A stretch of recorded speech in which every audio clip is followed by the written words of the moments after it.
오늘도 역시 성화에 대해서 말씀을 나누는데요.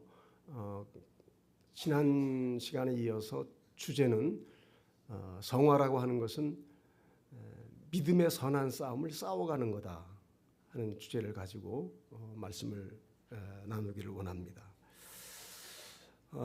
예수님은 마귀와의 영적 전쟁을 벌이기 위해서 광야에 나가셨습니다. 성령에 이끌려서 광야로 가셔서 마귀와의 영적 전쟁에서 승리하셨는데, 그 승리는 전적으로 성령님과 그리고 하나님의 말씀의 빛의 갑옷을 입었으므로 마귀의 모든 공격을 막아내고 승리하셨습니다. 유일하게 마귀를 이기고 마귀를 통제한 분은 바로 예수님 한 분밖에 존재하지 않습니다. 그러므로 예수님은 죄가 없는 분이고 오직 예수님은 의로움 그 자체인 것입니다. 예수님은 말씀으로 마귀를 이기셨습니다. 그런데 로마서 13장에서는 이것을 빛의 갑옷이라고 말했다면, 오늘 에베소 성경에서는 이 빛의 갑옷을 하나님의 무슨 갑주라고 그랬습니까? 하나님의 전신 갑주라 이렇게 표현되었습니다. 전신 갑주라고 하는 것은 전신을 갑옷으로 입는 걸 말하는 것입니다. 만일에 지금 전쟁이 벌어진다면, 지금 전쟁이야 총으로 또 현대 무기로 싸우겠지만 예전에는 화살이나 창이나 이런 걸로 싸우지 않았겠습니까? 그러면 그 화살을 맞아도 죽지 않으려면 전신을 갑주를 입어야 됩니다.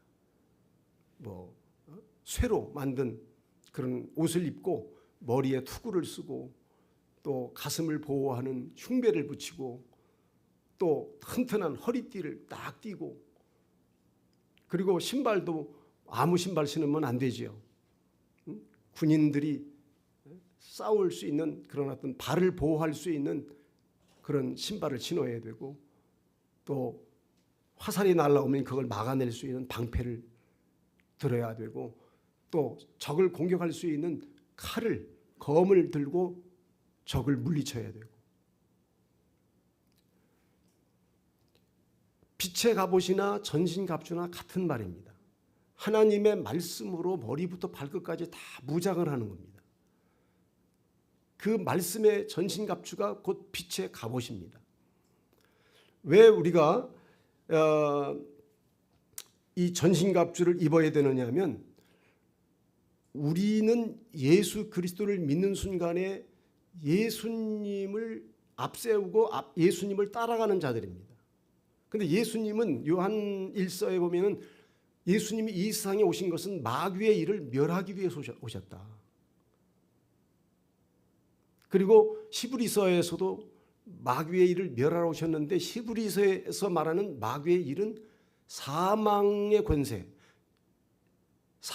권세를 가지고 있는 그 마귀를 멸하기 위해서, 즉 죽음을 이기고 영원한 부활의 생명을 얻어서 마귀 자체를 멸하기 위해서 오셨다는 뜻에서 마귀를 멸하는 것이라고 말했고, 요한 1서에서는 마귀의 일을 멸하러 오셨다고 했을 때 그 마귀의 일은 죄를 짓지 않게 하는 일, 마귀의 일이라는 것은 죄를 짓게 하는 거거든요. 사람을 유혹하고 미혹해서 속이고, 그 언제부터 그랬습니까?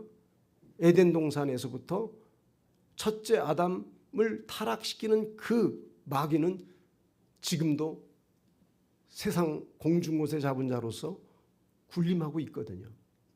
그러니까 그 마귀를 대적하기 위해서는 반드시 우리가 전신갑주를 입어야 되는데, 만일에 첫째 아담이 에덴 동산에서 전신갑주를 입었더라면, 즉 하나님의 말씀으로 자기를 보호했더라면, 즉 하나님의 말씀을 믿고 순종했더라면 뭘 입은 것이 되겠습니까? 전신갑주를 입은 것이 되겠죠. 하나님이 따먹지 말라는 선악과를 안 따먹고 그 말씀을 믿고 저걸 따먹으면 죽어. 하나님의 말씀은 진리야. 그렇지. 나는 그렇게 믿어. 그래서 그 하나님의 말씀을 믿고 그리고 하나님이 따먹으라는 그 외에 임의대로 맡겨주신 열매들을 하나씩 두씩 따먹다 보면 어느 날 영생에 이르는 생명과의 과일나무를 따먹게 되는 것이죠. 그러면 결국은 마귀가 아무리 첫째 아담을 공격해서 쓰러뜨리려고 한다 하더라도 첫째 아담은 말씀으로 무장되었기 때문에 마귀의 공격을 다 이겨내고 마침내 승리를 쟁취하고 하나님이 의도하셨던 영원한 생명을 얻게 되었을 거란 말입니다. 그 에덴 동산에서부터 하나님의 말씀의 전신갑주를 입었어야 되는 것입니다.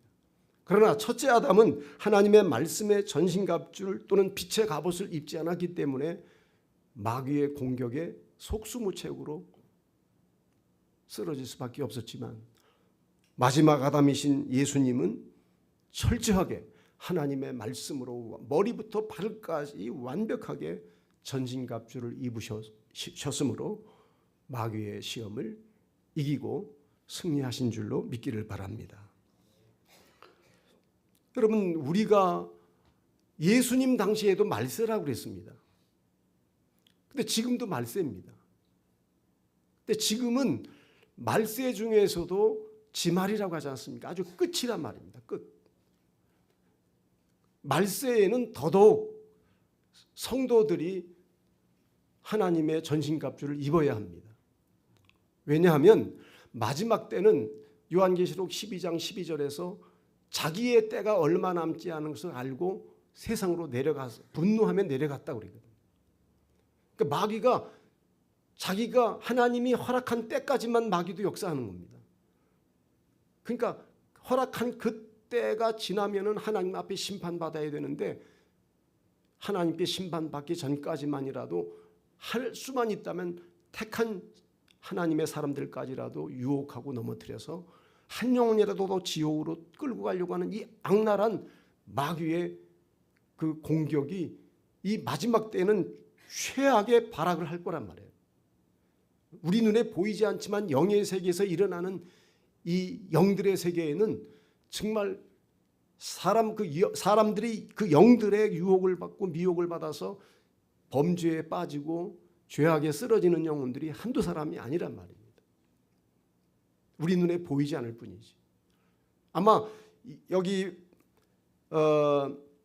하늘에 있는 여기 보니까 한번 13절 보니까 12절에 보니까 우리의 씨름은 혈과 육을 상대하는 것이 아니요 통치자들과 권세들과 이 어둠의 세상 주관자들과 하늘에 있는 악의 영들을 상대함이라 그랬거든요. 그러니까 악의 영들, 그러니까 복수란 말이에요. 몇인지 알 수가 없어요. 아마 우리가 모르기는 해도 상상해 보면 이 악한 영들 중에는 거짓말을 하게 하는 영도 있을 거예요. 또 전문으로 간음하게 하는 영들도 있을 거예요. 음란한 영들. 또는 사람의 명예욕을 부추기는 영들도 있을 겁니다. 또는 물질의 탐욕을 부리도록 만드는 영도 있을 겁니다. 교만의 마음을 부채질하는 영도 있을 겁니다. 각각의 모든 죄와 범죄를 저지르게 만드는 아주 전문 영들이 이 세상에 존재하는 것입니다. 그 영들이 쏴대는 불화살에 맞아서 영혼이 쓰러지고 범죄하고 무너지는 것이거든요. 그러니까 이 마지막 때는 마귀가 최후의 발악을 하는 때이기 때문에 죄악이 아주 하늘을 치솟아 올라갈 때인 노아 홍수 때에도 성경 창세기 6장에 보면은 죄악이 아주 하늘까지 꽉 찼다고 그랬어요.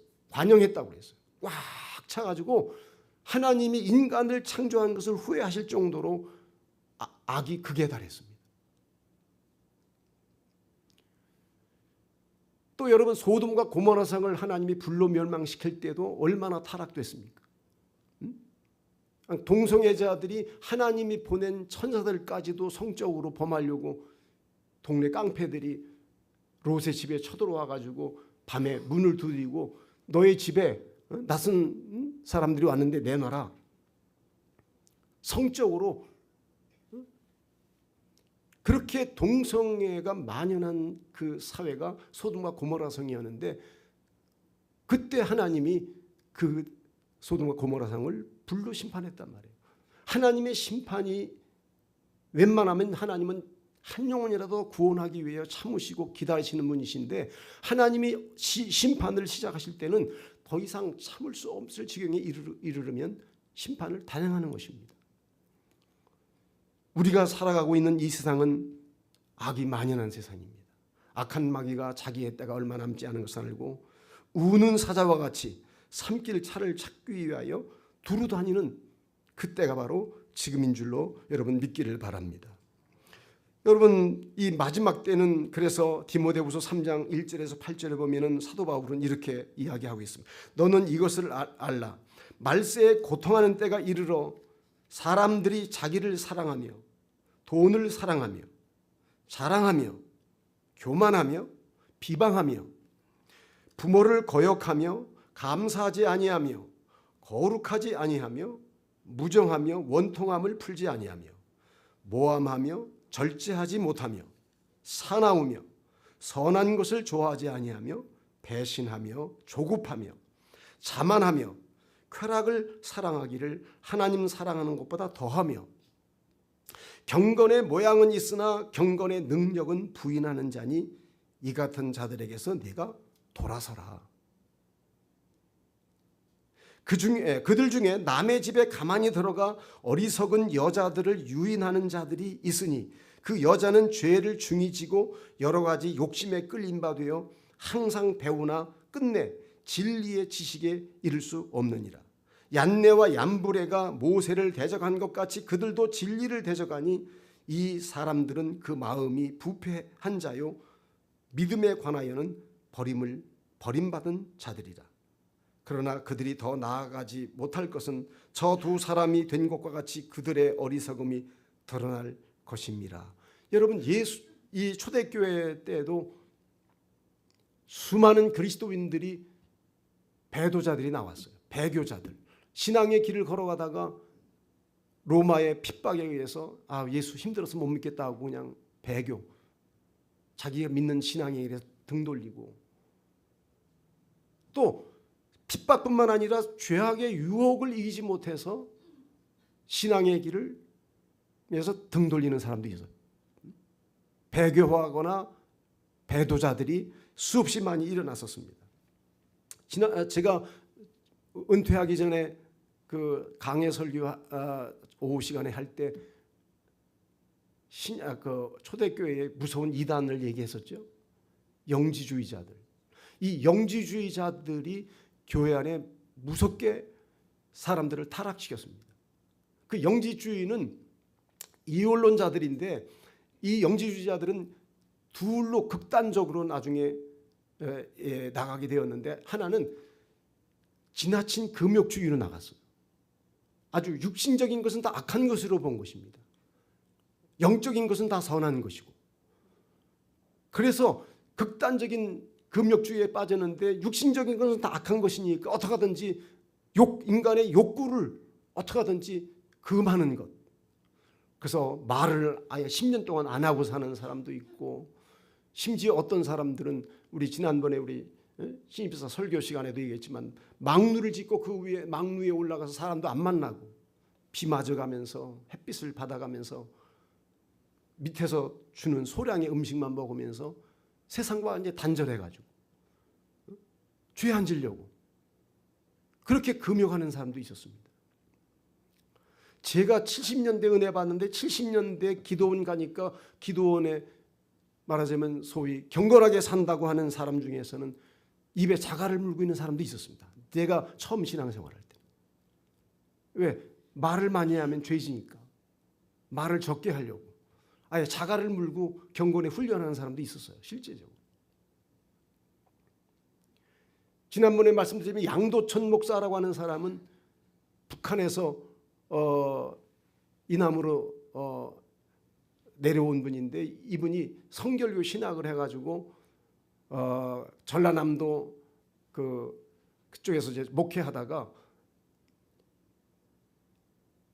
7계를 범하지 않으려고 간음하지 말라는 계명을 범하지 않기 위해서는 자기의 남자의 생식기를 거세해버렸어요. 그렇게까지 금욕하는 데 힘썼다고요.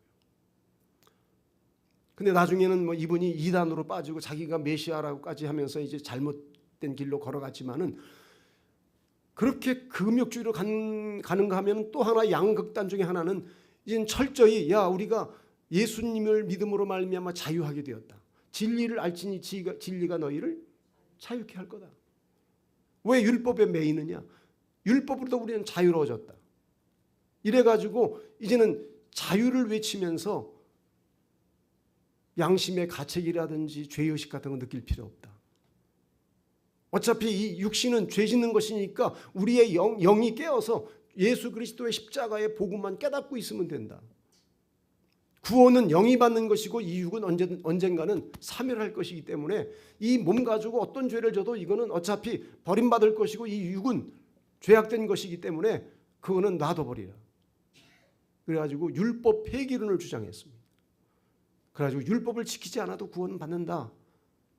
이래가지고 자유방임주의로 나가게 만들었어요. 그래서 믿음이 연약한 성도들은 거기에 귀가 쏠깃해가지고 수많은 사람들이 성화의 길에서 돌아서가지고 교회 안에서 부도덕한 삶을 살아가기 시작했고, 심지어 교회 안에서 음란 문제까지도 발생하기 시작했어요.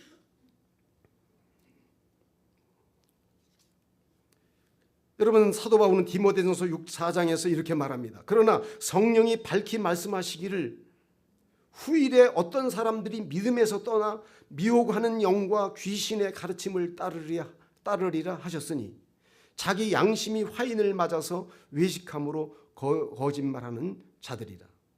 혼인을 금하고 어떤 음식물은 먹지 말라 할 터이나. 혼인을 금하고 어떤 음식을 먹지 말라 할 터이나, 이것은 영지주의 중에서 금욕주의로 빠진 사람들을 말하는 거예요. 심지어 결혼하는 것까지 죄의식을 갖게 됐어요. 결혼하지 않는 사람이 경건한 사람이고 거룩한 사람이다. 심지어 음식 먹는 것까지도 이건 먹어야 된다, 이건 먹지 말아야 된다. 구약에 굽이 갈라진 것은 먹어도 되지만은 굽이 갈라지지 않은 돼지고기는 먹지 말아라. 이런 것까지 세세하게 성도들로 하여금 율법대로 살아야 된다 해가지고, 이것은 말하면 금욕주의로 나가던 영지주의자들이었습니다. 또 한쪽으로는 아까 말씀드렸지만은 아주 자유방임주의로 흘러가가지고 많은 사람들을 죄의식 없이 죄짓고 살아도 구원받는 지장이 없다고 하는 미혹으로 사람들을 유혹했습니다. 베드로 후서 2장 19절에서 22절까지 보면은 이런 말이 있습니다. 그들에게 자유를 준다 하여도 자신들은 멸망의 종들이니 누구든지 진자는 이긴 자의 종이 됩니다. 여기서 그들에게 자유를 준다 하여도라고 하는 말은 영지주의 중에서 자유방임주의로 흘렀던 율법 폐기론을 주장하는 사람들입니다. 이 사람들은 자유를 강조하는 사람들이었습니다. 자유롭게 살아. 자꾸 죄의식 같은 거 가지지 마. 이래가지고 자유를 주장하면서 만일 그들이 우리 주 되신 구주 예수 그리스도를 알므로 세상의 더러움을 피한 후에 다시 그 중에 얽매이고 지면 그 나중 형편이 처음보다 더 심하리니 의의 도를 안 후에 받은 거룩한 명령을 저버리는 것보다 알지 못하는 것이 도리어 그들에게 나으니라. 여기서 의의 도를 안 후에 받은 거룩한 명령, 의의 도를 알았다고 하는 말은 칭의를 말하는 겁니다. 우리가 예수를 믿으면 예수를 믿음으로 말미암아 어떻게 된다고 그랬어요? 의롭게 되지 않습니까? 이걸 칭의라고 말하잖아요, 교리적으로. 자, 의의 도를 아는 사람은 칭의를 아는 사람이에요. 자, 구원의 확신을 가지고 칭의를 알아요. 의의 도를 안 후에, 여기서 칭의를 의미하는 것인데, 이 의의 도를 안 후에라고 하는 원어적인 의미는 믿다, 인식하다, 전적으로 알다, 인정하다, 이런 뜻이에요. 그러니까 완전히 예수를 믿으면 의롭게 된다는 것을 인정하는 사람이에요. 다 그걸 인식하고 있는 사람이에요. 자, 그럼에도 불구하고 의의 도를 안 후에는 거룩한 명령을 저버리는 것보다, 그러니까 의의 도를 알면 그 다음에 하나님이 우리에게 뭘 명령해요? 거룩하게 살라는 명령을 주신다는 거죠. 칭의를 받은 사람은 그 다음에 거룩한 명령을 주신다는 거예요. 근데 그 의의 도를 안 후에 받은 거룩한 명령을 저버리는 것보다 알지 못하는 것이 도리어 그들에게 낫다 이거죠. 참된 속담에 이르기를 개가 그 토하였던 것에 돌아가고 돼지가 씻었다가 더러운 구덩이에 도로 누웠다는 말이 그들에게 응하였도다. 그러니까 이런 말씀은 다 예수를 믿고 예수를 믿으면 의롭게 된다는 칭의의 교리도 다 알고 있으면서 타락된 사람들이 있어서요. 초대교회 성도들 가운데 이 영지주의 이단의 미혹을 받아가지고 야 자유를 누리자, 그래가지고 자유롭게 살면서 부도덕한 삶을 죄의식 없이 짓고 있는 그런 사람들이 있었기 때문에 차라리 그렇게 살면은 오히려 예수 믿지 않은 사람보다 더 악하게 된다는 거예요. 예수 믿다 타락하면요 진짜 사람 완벽하게 망가집니다. 그래서 차라리 예수를 믿지 않은 사람보다 더 망가진다는 것을 베드로가 이야기하면서 의의 도를 안 후에 받은 거룩한 명령을 저버리는 것보다 차라리 칭의를 알지 예수를 알지 못하는 것이 도리어 그들에게는 낫다. 그러니까 예수를 믿었다고 해서 우리가 방심하거나 나는 칭의를 알아, 예수를 믿으면 구원받아, 의롭게 되는 거 다 알고 있다고 해서 우리가 방심하면 안 됩니다.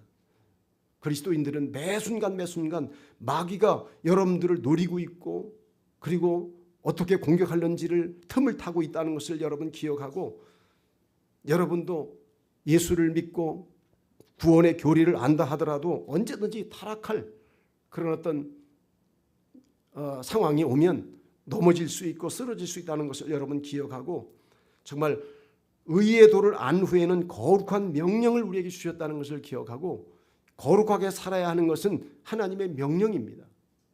특권이면서 명령이라는 사실을 여러분 기억하고 성화의 삶을 신실하게 살아가기를 주의 이름으로 축원합니다. 여러분 특히 우리 성화의 길을 걸어가는 사람들은 이 정욕을 정말 조심해야 돼요. 그 지난 로마서 13장에서도 그러지 않았습니까? 어둠의 일을 벗고 빛의 갑옷을 입게 낮에와 같이 단정히 행하고 방탕하거나 술 취하지 말며 음란하거나 호색하지 말며 다투거나 시기하지 말고 오직 주 예수 그리스도 옷 입고 정욕을 위하여 육신의 일을 도모하지 말라. 이 정욕이라고 하는 말은 한문으로 뜻정, 욕심욕이거든요. 그러니까 이성의 육체에 대하여 느끼는 성적 욕망을 사전적인 의미는 그거예요. 어떤 이성적인 어떤 육체에 대하여 느끼는 성적 욕망을 정욕이라고 그러는데 이게 원어적인 의미로는 에피디미아라고 그래서 에피디미아. 뭔가를 동경하는 거, 갈망하는 거, 막 갈구하는 거. 근데 그냥 갈구하는 게 아니라 특히 금지된 것을 갈망하는 거예요. 금지된 것.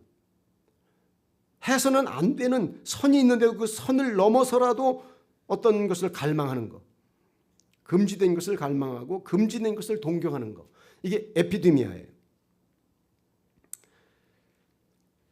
그런데 지난번에 말씀드렸지만은 우리가 베드로 사도는 베드로 전서 2장 11절 12절에서 사랑하는 자들아 거류민과 나그네 같은 너희를 권하노니 영혼을 거슬러 싸우는 육체의 정욕을 제어하라. 자, 육체의 정욕을 제거하라고 그랬다고 그랬어요? 제어하라고 그랬어요. 제어하라 그랬다. 그러니까 우리 그리스도인들은 육체의 정욕 자체가 악하다고 보는 건 아니에요. 하나님이 우리에게 식욕을 왜 주셨겠어요? 성욕을 왜 주셨겠어요? 다 필요하니까 주신 거거든요.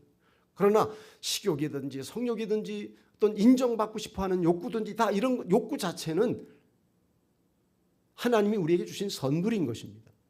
다만 이 욕구를 적절하게 뭐 해야 된다고요? 제어할 때 제어하라는 것입니다. 그런데 금욕주의로 빠진 사람들은 아예 욕구 자체를 죄악시하는 거예요. 식욕도 죄악시해서 너무 음식 먹는 걸 자체를 죄의식을 느끼고 적게 먹으려고 그러고 너무 지나치게 적게 먹으려고 그러고 또 어떤 음식은 가려서 이건 하나님 기뻐하지 않은 거니까 이건 먹지 않아야 돼. 철저하게 막 돼지고기 먹어서는 안 된다고 생각한다든지 뭐 이렇게 하는 거. 그러나 하나님이 주신 욕구는 그 욕구 자체는 양심이라든지 또는 이성 자체가 없어요. 그 욕구 자체는 그냥 본능인 거예요. 그런데 그 본능은 욕구는 그냥 본능에 충실할 뿐이에요. 배고프면 본능대로 뭔가를 먹고 싶은 걸 찾는 거예요. 또 성적인 욕구도 본능적으로 찾는 거예요. 다만 그 본능에 충실하려고 하는 그 욕구를 우리가 적절하게 뭐 해야 되는 거예요? 제어해야 되는 거예요. 하나님이 금하신 선을 동경한다든지 하나님이 금하신 것을 갈구한다든지 그게 정욕인 거예요. 그래서 사실은 우리 이 정욕, 우리의 이 욕구라고 하는 것은 짐승과 같은 거예요. 본능 자체는 짐승적인 거예요. 그냥 원초적인 거예요. 사람인 것은 적절하게 이것을 우리가 제어할 수 있기 때문에 인격을 가지고 있기 때문에 우리가 인격적으로 살아가는 것뿐이에요. 그 욕구 자체는 본능에 충실하려고 한 것이기 때문에 우리가 제어하지 않으면 인간도 짐승처럼 변질될 수 있어요. 언제든지. 다만 제어하며 살아가기 때문에 인간인 것이에요. 그래서 다윗 같은 사람도 시편 32편에서 이렇게 이야기했어요. 내가 네 갈 길을 가르쳐 보이고 너를 주목하여 훈계하겠다. 내가 내 눈을 잘 봐. 내가 너에게 뭔가를 교훈할 거야. 훈계할 거야. 잘 들어. 이러면서 이야기하기 시작합니다. 내가 너를 주목하여 훈계하겠다. 너희는 무지한 말이나 노새같이 되지 말지어다.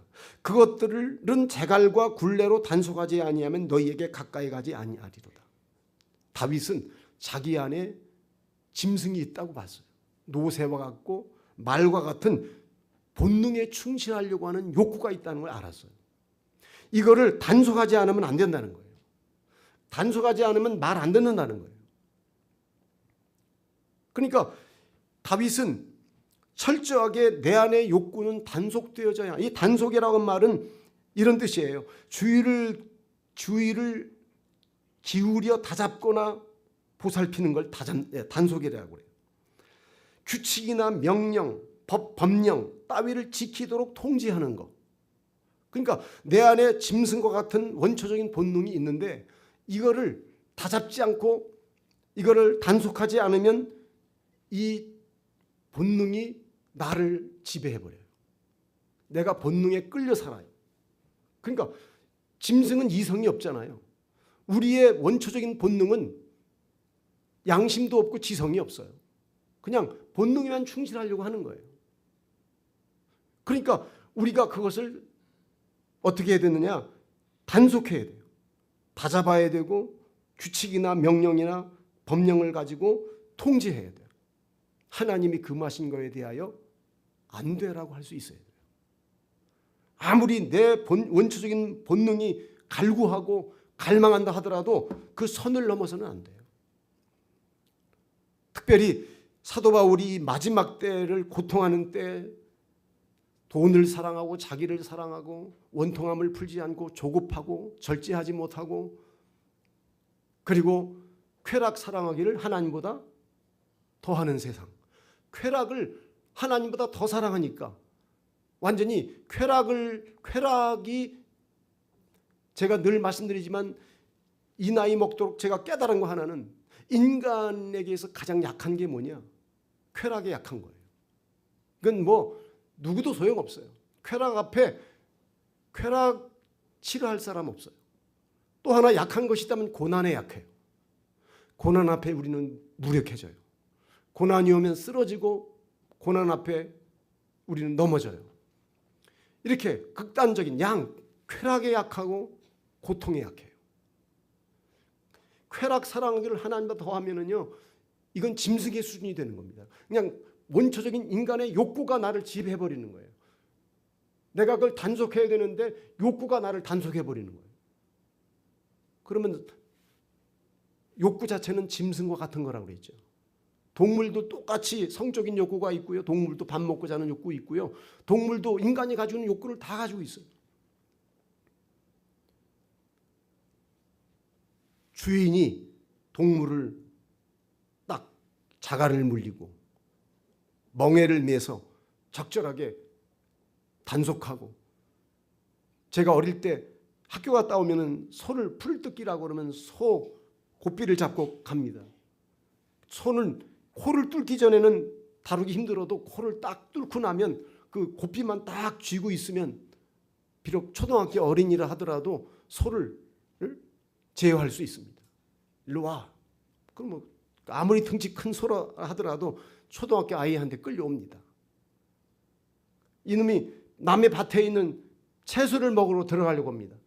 안 돼. 고삐를 잡고 제어합니다. 그럼 못 들어가는 거예요. 내 안에 있는 욕구는 짐승이에요. 동물적인 거예요. 이거 단속하지 않으면 언제든지 들어가서는 안 돼도 들어가서 남의 밭에 곡식도 뜯어먹게 되고, 다 철저히 단속하고 제어하지 않으면 안 되는 것입니다. 여러분, 로마서 8장에 보면은 사도 바울은 그러므로 형제들아 우리가 빚진 자로 돼 육신에게 져서 육신대로 살 것이 아니니라. 너희가 육신대로 살면 반드시 죽을 것이로되 영으로서 몸의 행실을 죽이면, 자, 우리 안에 일어나는 그 잘못된 정욕을 누가 죽이느냐? 성령님이 그 일을 하신다는 거예요.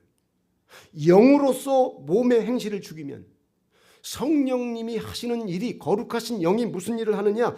정욕적인 마음들이 우리 마음에 막 일어나게 될 때 성도들의 마음에서 그 모든 정욕을 죽이는 분은 성령님이셔요.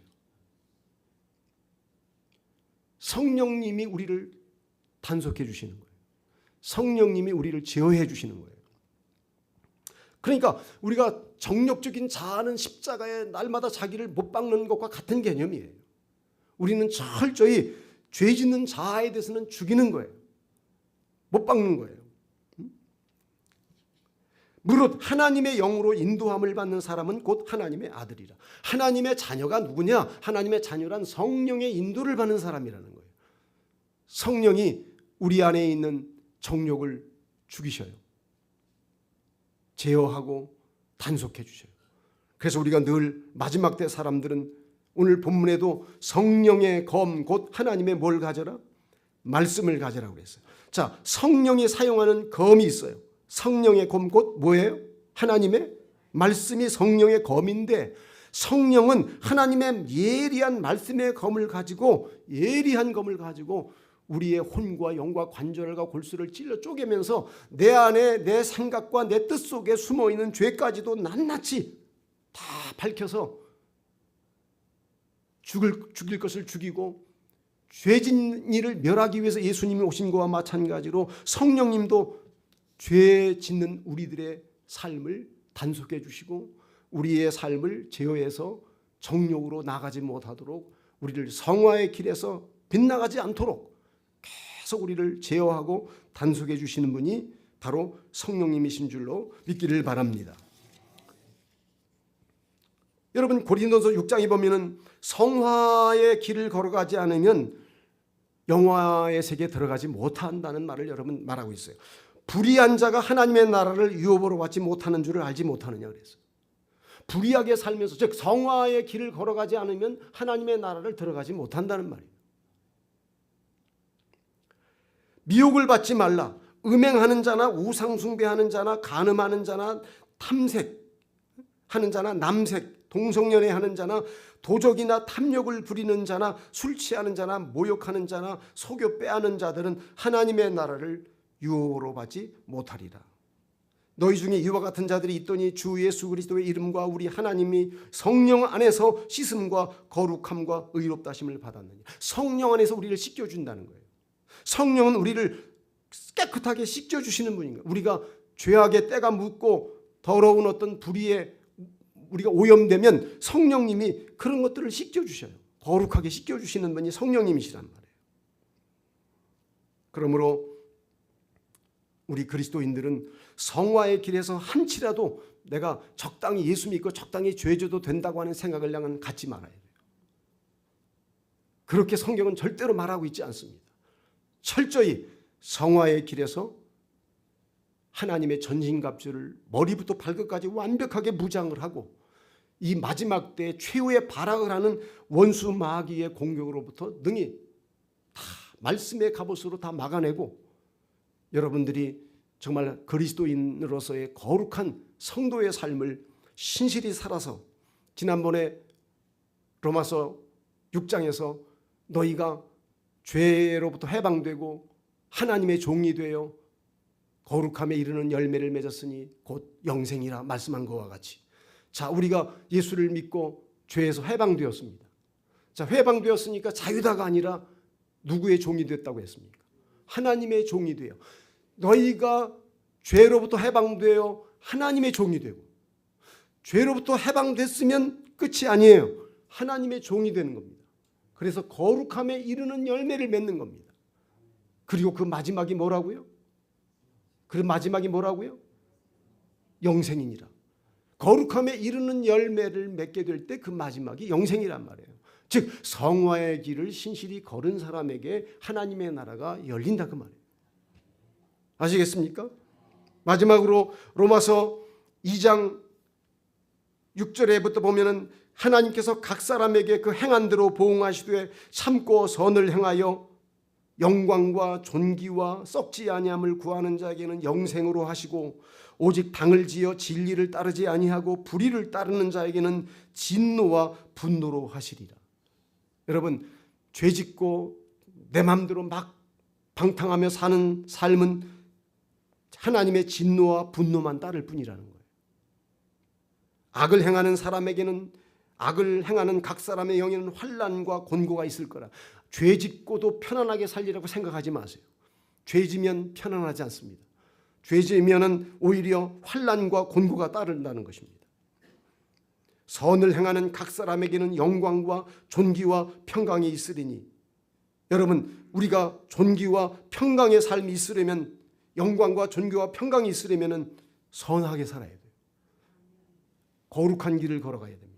성화의 삶을 살아야 될 줄로 믿습니다. 방탕이라고 하는 말을 조심해야 돼요. 방탕이란 말은 한문으로 노을빵입니다. 노을빵. 자, 방임. 그 노을빵이에요. 방임. 방탕. 다 노을빵이에요. 방종. 무슨 방? 노을빵. 자, 누구를 놓느냐? 나 자신을 놓아버리는 거예요. 그냥 내 양심이라든지 내 욕구와 이 모든 것들을 내가 제어하고 때로는 다잡아야 되는데 이걸 그냥 놔버리는 거예요. 노을빵. 이게 방탕이에요.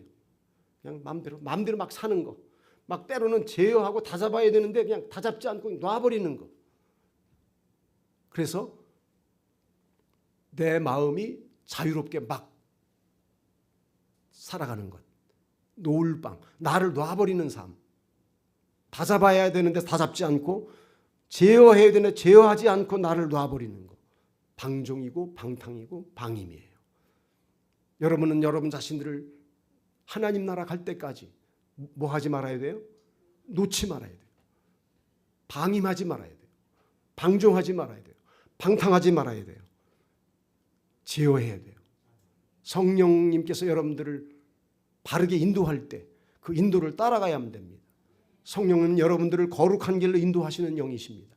바른 길로 인도하십니다.